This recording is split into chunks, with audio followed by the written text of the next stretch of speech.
What's up, guys? We're back with another update. We'll start this one off with Kai Kara France going on the MMA Hour and talking about how the judges screwed up the decision last weekend and costed him $100,000 and affected his career going forward.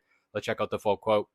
It's a tough one when you're looking at my career right now. That cost me $100,000. That loss cost me my ranking, number 3 in the world. Winning this fight would have put me right back in with probably Royval to fight for number 1 contender. Puts me right back where I want to be, which is the best in the world. It's tough when you look at it like that.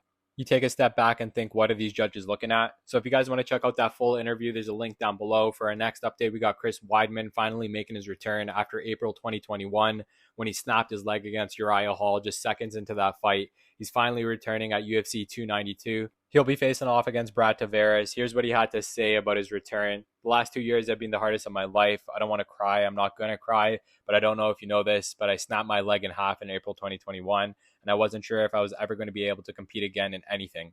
And so to be able to come out here and put a show on for you guys, win or lose, is truly a dream. Next up, we got Charles Oliveira talking about why he feels this fight against Beneil Dariush is going to be different, and he feels confident going into this one. He says, in this training camp, my goal was to be happy. I made an effort not to stress about the fight and instead focus on having a great time. I'm training with real friends who know I want to be champion again. He goes on to say, Beneil is an extremely tough guy and deserves all the respect, but honestly, I think my happiness and hunger will really make the difference in this fight. And for our last update, we got Israel Adesanya pushing for UFC bonuses to be more than just $50,000. Here's what he said about it. My knockouts alone are worth $50,000 alone. That's knockouts alone.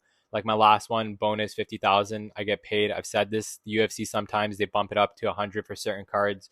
UFC 200, UFC 100 they did. Bonuses were 100K. When I knock someone, I normally get a bonus. So I know my knockouts are worth $50,000. The UFC and WWE merger, a $21.4 billion company. I'm like, yo, they can go up. It's been a few years. Inflation has been going up. The bonuses have to go up. That's how I feel. Well, I've told them this. I've said this publicly. It's nothing crazy.